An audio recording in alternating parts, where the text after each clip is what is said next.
Bonjour Julien Blaine. Bonjour. Merci, nous sommes comme on dit au marché de la poésie 2024, 41e édition. Nous sommes au marché de Place Saint-Sulpice. Est-ce que tu peux nous dire qu'est-ce que tu fais depuis la dernière rencontre poétiquement? Alors, d'abord, dire que cette année, le marché de la poésie est dédié à la poésie grecque et que l'année prochaine, c'est très important pour moi de te le dire, ce sera dédié à la poésie palestinienne. Il y a eu des remous et des pas remous et finalement c'est définitif. 2025, ça sera l'année de la poésie palestinienne. Ce qui évidemment me satisfait énormément. Alors depuis cette dernière rencontre, j'ai écrit plusieurs livres, dont un livre qui est très lié justement à ce qui se passe en Ukraine d'une part et à Gaza d'autre part, qui s'appelle Confidence après le 7 octobre, qui est publié au Val de l'Arc, que je signerai à 19h tout à l'heure sur le stand de Laurent Coé. Et j'ai sorti mon 6e tome de mes albums almanachs. Tu sais que tous les 2 ans je raconte ma vie, ou ce qui m'a intéressé dans la vie, ou ce que j'ai essayé de dire dans ma vie, de faire dans ma vie, d'écrire dans ma vie. Donc ça c'est le tome 6, il est intitulé 2023, puisqu'il paraît toutes les années impair. C'est-à-dire que je l'ai fini en une année impair et il est publié l'année d'après, en 2024.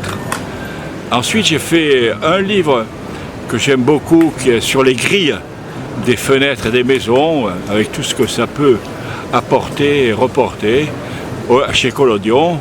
Il s'appelle La porte jadis close. Et puis j'ai enfin fait un livre auquel je tenais depuis très longtemps et qui est sorti chez mon ami des éditions au coin de la rue de l'Enfer, qui s'appelle le Feu 2. Feu F-E-U-S 2. Parce que j'avais fait un Feu 1 il y a 3 ou 4 ans. À 80 ans, tous mes amis disparaissent. Et donc j'avais voulu faire comme ça des textes en hommage à mes amis disparus. Et celui qui a édité ça, c'est le mari de Christine, Yves Pical. Il est mort l'année dernière. Et donc j'ai voulu faire un 2e tome sur une 2e vague de mes amis disparus. C'est le lot de mon âge. J'ai fait des performances un peu partout. Une à Venise, qui était formidable, en hommage à une grande fondation de poésie qui s'appelle la Fondation Bonotto, qui est une fondation entre Vicenza et Venezia. Et puis après, j'ai un peu tourné partout, en France et à l'étranger. Et puis j'ai beaucoup voyagé en Italie pour ce numéro qui vient de sortir, qui est donc ce tome 6 de mes albums almanachs. Voilà, là ici, aujourd'hui au marché, je vais signer ces livres. J'ai déjà commencé à signer jeudi.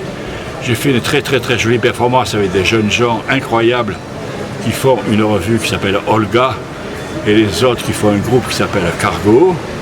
Une soirée qui était... Après j'ai signé un petit manifeste qu'une typographe américaine a fait qui s'appelle Megan.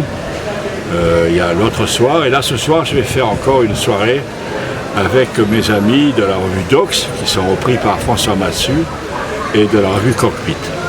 Voilà, c'est un calendrier un peu chargé. Encore. Ça va. Merci beaucoup Julien.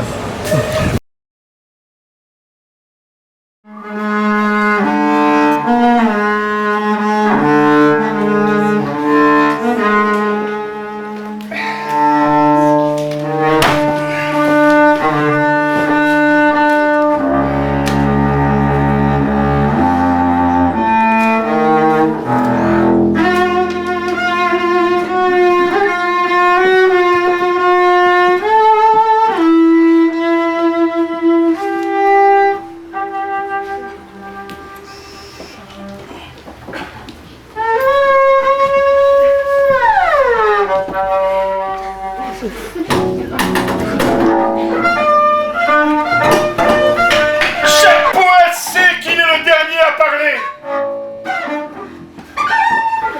Puis il en survient un autre, qui est encore le dernier à parler.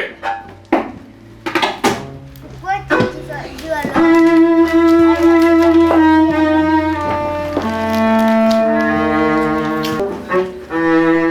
La poésie est éternellement morte. Et chacun qui vient secoue. Et chacun qui vient récupère le cadavre, le secoue, le caresse et le gifle, l'enlace et le pénètre. Tandis qu'il est redevenu pour le poète chair, sang, os, viscères, peau. Continue à le voir pourrir.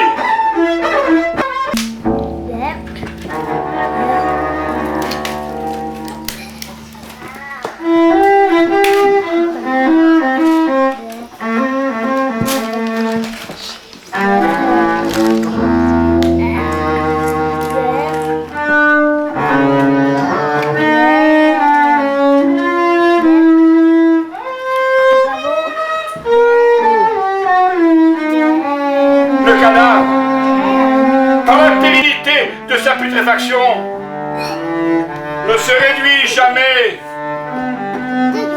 à n'être qu'ongles et cheveux.